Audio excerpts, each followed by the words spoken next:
Hello friends, welcome to WiFi Study. दोस्तों, स्वागत करता हूँ आप सभी का WiFi Study Part Fun Academy पर। आप सभी मित्रों का स्वागत है मेरे प्यारे दोस्तों। Good evening guys. आप लोग एक बार सेशन को शेयर ज़रूर कर दीजिएगा, जिससे आपके सभी बच्चे जो प्रिपरेशन कर रहे हैं उनको सभी को फ़ायदा मिल सके। उससे पहले मैं आगे बढ़ूँ मेरे प्यारे दोस्तों, मैं आपको एक बात बताना चाहता हूँ। वो क्या है? अनअकैडमी लर्निंग ऐप अगर आप लोगों ने डाउनलोड नहीं कर रखा है तो अनअकैडमी लर्निंग ऐप आप लोग डाउनलोड कर लीजिएगा और यहाँ पर आप मुझे सर्च कीजिएगा प्रवीण कुमार के नाम से। जैसे ही आप मुझे सर्च करेंगे मेरे प्यारे दोस्तों, मेरा प्रोफाइल आपको यहाँ पर दिखेगा और यहाँ पर आके आप मुझे फॉलो अवश्य कर लीजिएगा, ताकि मेरे द्वारा जो भी फ्री क्लासेस यहाँ पर चलाई जा रही हैं, ये सारी फ्री क्लासेस का नोटिफिकेशन आप लोगों को मिल सकेगा। बात अगर की जाएगी, कल हमारी एक मैराथन क्लास आने वाली है मेरे प्यारे दोस्तों, और इस मैराथन क्लास में मैं आपको प्रजामंडल आंदोलन वाला टॉपिक जो है ये कवर करवाने वाला हूँ। काफ़ी इंपॉर्टेंट टॉपिक आपका रहेगा और कल एक फ्री टेस्ट भी आपका ऑर्गेनाइज मेरे प्यारे दोस्तों करवाया जाएगा।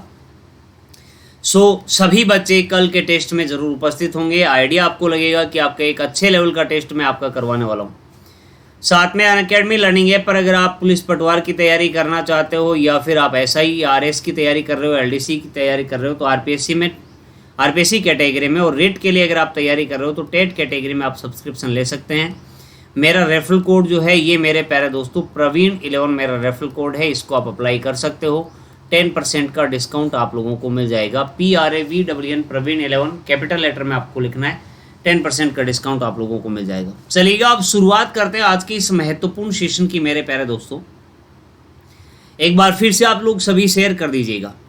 हम चर्चा कर रहे थे मेरे प्यारे दोस्तों आपके यहाँ पर गुप्त काल के स्थापत्य के बारे में, और गुप्त काल के स्थापत्य की बात हो रही है तो हमें अजंता की गुफाओं की बात भी करनी पड़ेगी। मेरे प्यारे दोस्तों, आपके यहाँ पर कुल 28 चट्टानों को काटकर बनाई ये बौद्ध स्मारक गुफाएं द्वितीय शताब्दी ईसा पूर्व की हैं, और यहाँ बौद्ध धर्म से संबंधित चित्रण एवं शिल्पकारी के उत्कृष्ट नमूने अपने को देखने को मिलते हैं। भौगोलिक रूप से ये गुफाएं अजंता नामक गांव के सन्निकट वाघोरा नदी के तट पर है, जो कि आपके महाराष्ट्र के औरंगाबाद डिस्ट्रिक्ट में आती हैं। और 1983 की अगर बात की जाएगी, यूनेस्को ने इनको विश्व धरोहर सूची में शामिल किया है, और इन्हें के जॉन स्मिथ के द्वारा 1819 में खोजा गया था। तो ये तो कुछ बेसिक बातें हमने यहाँ पर अजंता की गुफाओं के बारे में की हैं, जो यहाँ पर आपको एक सीरियल में यहाँ पर दिखाई दे रही होंगी। 28 गुफाएं आपको यहाँ पर दिखाई दे रही होंगी। नंबर 1 से लेकर के हमने चर्चा यहाँ पर की है। और मेरे प्यारे दोस्तों, ये मैंने आपको ये बताया है कि ये इस प्रकार से जो आपके कुल गुफाएं हैं 1 2 3 इस प्रकार से 28, मतलब आपके कुल 28 गुफाएं यहाँ पर अपने को देखने को मिलती हैं। मेन इंपॉर्टेंट बात, बौद्ध स्मारक गुफाएं हैं ये, और ये वाघोरा नदी के तट के ऊपर आपको नदी यहाँ पर वाघोरा रिवर दिख रही होगी। ये रिवर वाघोरा नदी के तट के ऊपर मेरे प्यारे दोस्तों ये अपने को दिखाई देती हैं, और ये वर्तमान में महाराष्ट्र में और 1983 में इनको विश्व धरोहर सूची में शामिल किया जा चुका है। अब इनमें गुफाओं में से गुप्त काल से संबंधित गुफाएं कौन कौन सी आती हैं, हमें तो उनके बारे में जानकारी मेरे प्यारे दोस्तों होनी चाहिए।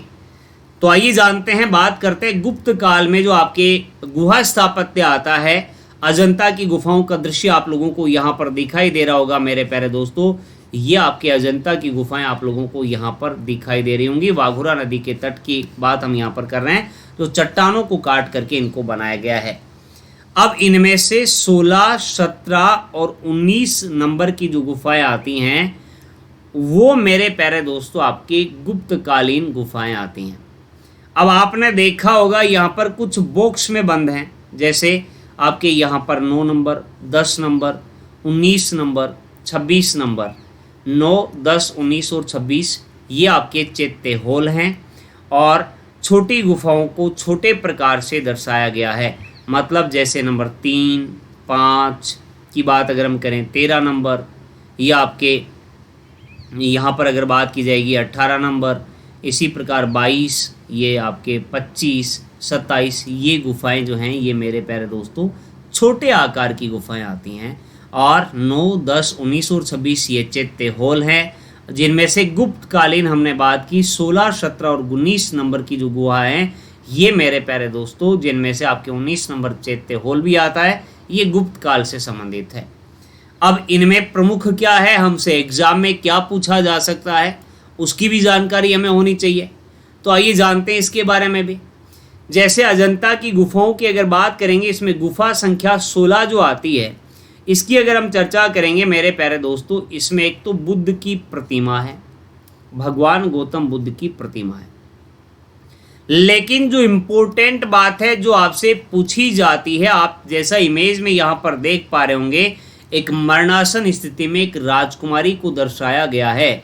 इसमें मरणासन राजकुमारी चित्रित है मेरे प्यारे दोस्तों। काफ़ी इम्पोर्टेंट प्रश्न है ये। इसका संबंध किस गुफा से आता है और गुफा संख्या भी गुप्त काल की आपसे पूछ ली जाती है। तो ये बातें आप लोगों को अवश्य ही ध्यान में रहनी चाहिए मेरे प्यारे दोस्तों।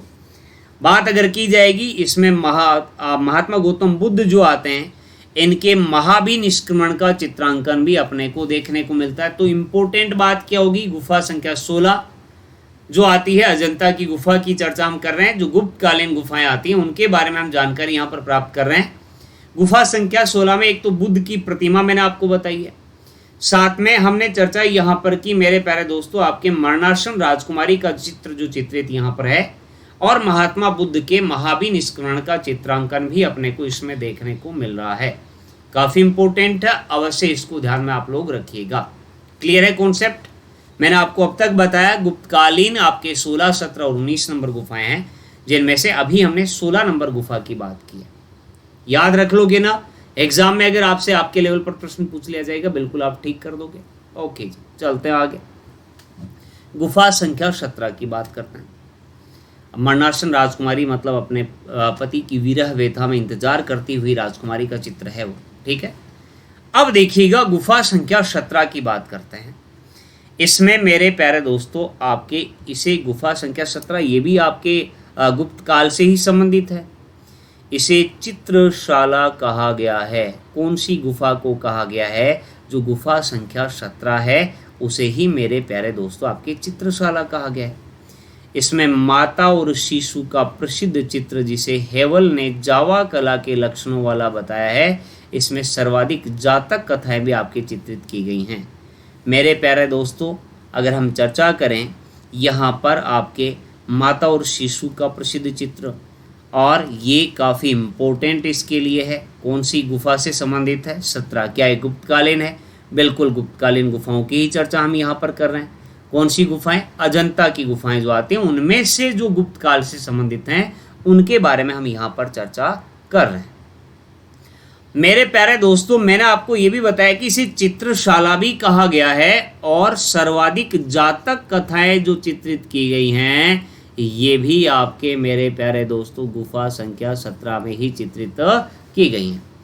अब इसके दो प्रमुख चित्र जो और हैं उनके बारे में अगर बात करेंगे, जैसे हंस जातक का चित्रण आपको यहाँ पर देखने को मिल रहा होगा। हंस जातक जो है उसका चित्रण, इसमें आपको हंस भी यहाँ पर दिखाई दे रहा होगा, हालांकि थोड़ा सा धुंधला है लेकिन फिर भी आपको दिख रहा होगा मेरे प्यारे दोस्तों। यहाँ अगर आप गौर से देखेंगे हंस जातक का चित्रण अपने को दिख रहा है।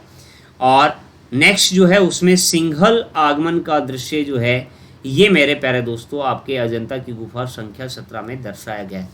तो मैं ये कह रहा हूँ कि मेरे प्यारे दोस्तों चित्रशाला इसको कहा गया है, माता और शिशु का प्रसिद्ध चित्र इसमें है, और गुफा संख्या 17 में ही सर्वाधिक जातक कथाएं जो हैं ये मेरे प्यारे दोस्तों चित्रित की गई हैं। क्लियर है कॉन्सेप्ट? यहाँ तक शेयर करते रहो दबा के। बहुत अच्छे तरीके से मैं आपको गुप्त स्थापत्य कला के बारे में बताने का प्रयास कर रहा हूँ।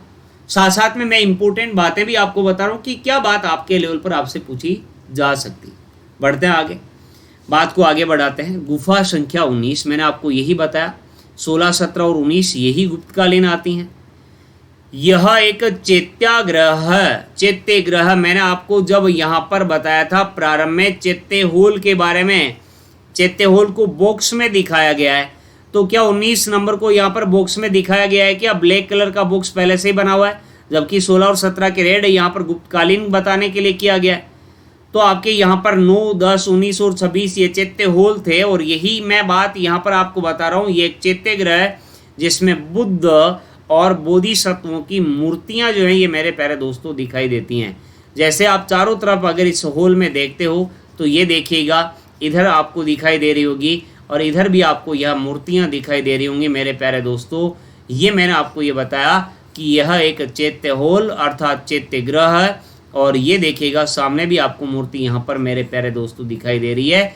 तो ये इंपॉर्टेंट बातें अगर आप ध्यान में रख लोगे 16, 17 और 19 नंबर, एक तो ये बात आप लोगों को ध्यान में रखनी है कि तीनों गुफाएं गुप्तकालीन है।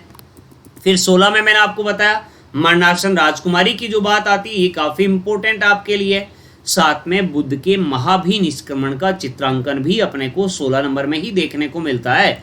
फिर 17 में मैंने आपको बताया इसको चित्रशाला कहा गया है। शिशु माता का प्रसिद्ध चित्र, हंस जातक का चित्रण और सिंहल आगमन का चित्रण, ये तीनों बातें आपके लेवल पर आप याद रख सकते हो। ये इनमें से आपसे पूछा जा सकता है, या फिर सीधा सीधा प्रश्न आपसे ऐसा पूछ सकता है कि अजंता की गुफाओं में से गुप्तकालीन गुफाएं कौन सी हैं, सीधा प्रश्न आ सकता है।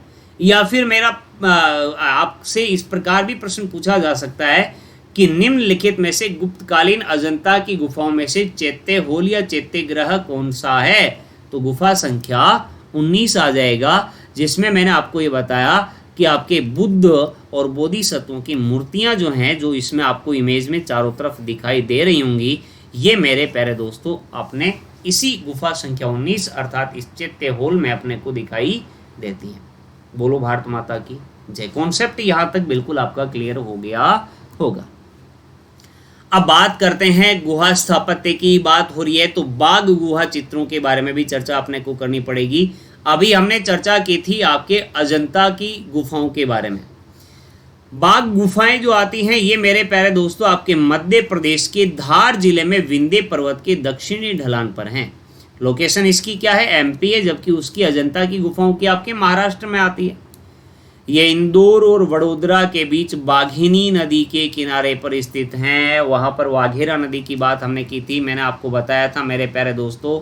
ये देखिएगा हमने रिवर के बारे में भी चर्चा यहाँ पर की थी, वाघेरा नदी की बात हमने की थी। वाघोरा नदी के किनारे अपने को दिखाई देती हैं, जबकि यहाँ पर हम बात बाघ गुहा चित्रों की कर रहे हैं। बाघ गुहा जो अपने को देखने को मिलती है बाघिनी नदी के किनारे स्थित हैं। इन गुफाओं का संबंध बौद्ध धर्म से है। क्या वहाँ पर भी हमने बात की? बिल्कुल, वहाँ पे भी हमने ये कहा बुद्ध से संबंधित है, जबकि इनका भी संबंध भगवान आपके बौद्ध धर्म से आता है। यहाँ से अनेक बौद्ध मठ और मंदिर अपने को प्राप्त हुए हैं, अर्थात ये बौद्ध मठ और मंदिर यहाँ पर देखे जा सकते हैं। इन गुफाओं में चैत्य होल में स्तूप हैं और रहने की कोठरी भी बनी है जहाँ बौद्ध भिक्षु रहा करते थे। अब आप चैत्य होल का मतलब तो समझ गए होंगे। चैत्य होल मैंने आपको अभी बताया था, मतलब जहाँ पर आपके स्तूप भी बना हुआ हो और जो बौद्ध भिक्षु रहा करते थे उनके रहने का स्थान भी इनमें बना हो, वो आपके स्थान यहाँ पर अपने को देखने को मिलता है। कुछ इतिहासकार इन्हें 4वीं और 5वीं सदी में निर्मित मानते हैं, अर्थात ये गुप्तकालीन है। और इनकी संख्या कितनी आती है? 9 इनकी कुल यहाँ पर संख्या अपने को देखने को मिलती है। जानते हैं कुछ और इम्पोर्टेंट बातें इसके बारे में।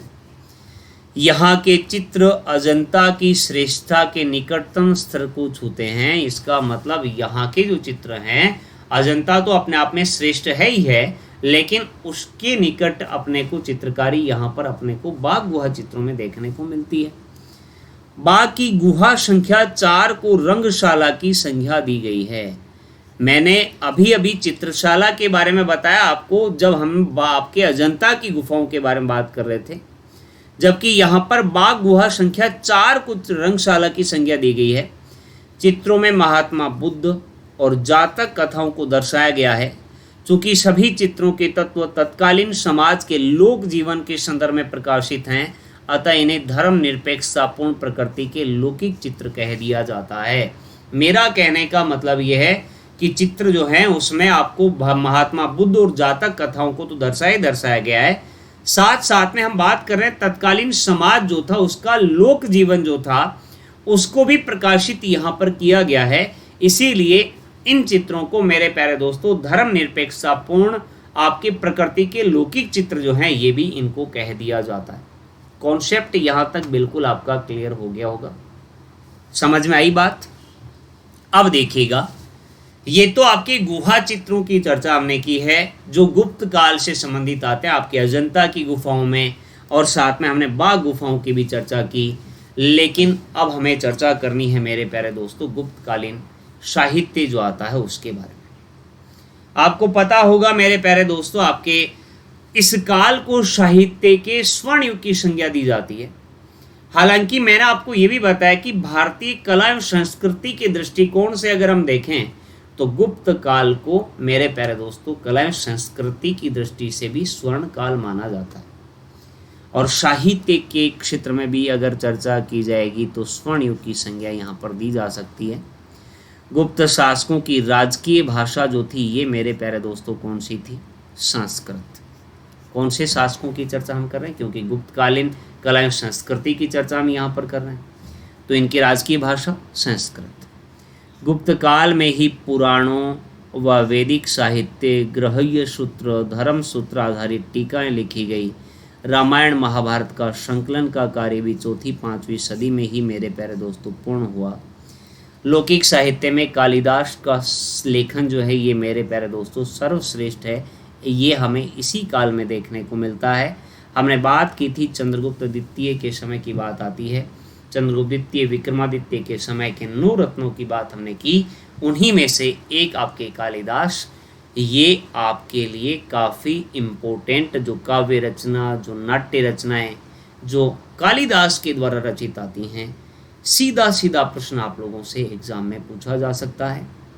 या तो ये पूछ लेगा निम्नलिखित में से कालिदास की रचना कौन सी नहीं है, या फिर कौन सी है, ये बात आपसे पूछी जा सकती है। या फिर काव्य रचना कौन सी है, या फिर नाट्य रचना कौन सी है। तो जैसे जानते हैं यहाँ पर प्रमुख काव्य रचनाओं की बात अगर की जाए तो जैसे मेघदूत, रघुवंश और कुमार संभव, ये मेरे प्यारे दोस्तों आपके कालिदास की प्रमुख काव्य रचना।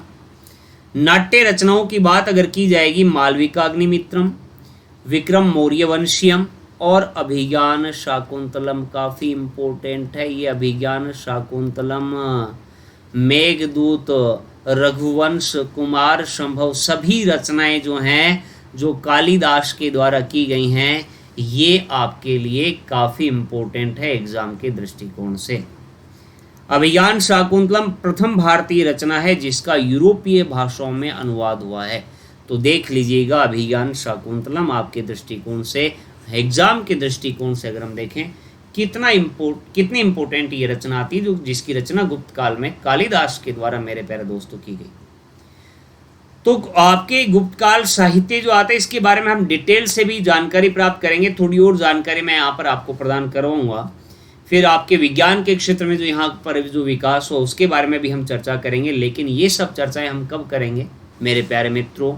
आज का सेशन आप लोगों को अच्छा लगा होगा, ऐसी मैं उम्मीद करता हूँ। लाइक ज़रूर कर दीजिएगा, ज़्यादा से ज़्यादा इसको शेयर कर दीजिएगा, और चैनल पे नए हो आपने अभी तक इसको सब्सक्राइब नहीं किया है वो भी कर लीजिएगा, और साथ में अपनी मेहनत को निरंतर जारी रखिएगा मेरे प्यारे दोस्तों। पॉजिटिव सकारात्मकता के साथ में आप लोग आगे बढ़िएगा, आपको एग्ज़ाम में अवश्य ही सफलता प्राप्त होगी मेरे प्यारे दोस्तों। बेहतरीन ढंग से आपको मेहनत करवाने का प्रयास हमारे द्वारा निरंतर किया जा रहा है और एक अच्छे लेवल की तैयारी आपको करवाई जा रही है ताकि आपके आगामी जो एग्ज़ाम होने वाले हैं उनमें तो आपको सफलता मिले ही मिले। भविष्य में अगर आप स्टेट PCS या फिर UPSC लेवल की अगर आप तैयारी करना चाह रहे हैं तो उनमें भी आपको बेनिफिट मिले। अनअकैडमी से जुड़े रहिएगा मेरे प्यारे दोस्तों, हमारे साथ वाईफाई स्टडी से अपार्ट फ्रॉम अकेडमी से अवश्य जुड़े रहिएगा। आपको काफ़ी बेनिफिट आपके आने वाले एग्ज़ाम के दृष्टिकोण से यहाँ से निरंतर मार्गदर्शन आपको मिलता रहेगा। आज आपको मैंने गुप्तकालीन स्थापत्य कला के बारे में कुछ महत्वपूर्ण जानकारी दी। लाइक ज़रूर कर दीजिएगा, शेयर कर दीजिएगा, और चैनल पर नए हो तो सब्सक्राइब कर लीजिएगा। आप और हमारा साथ निरंतर यूं ही बना रहेगा मेरे प्यारे दोस्तों। मिलते हैं अगले सेशन में, तब तक के लिए bye bye, take care, thank you so much guys, love you, thank you.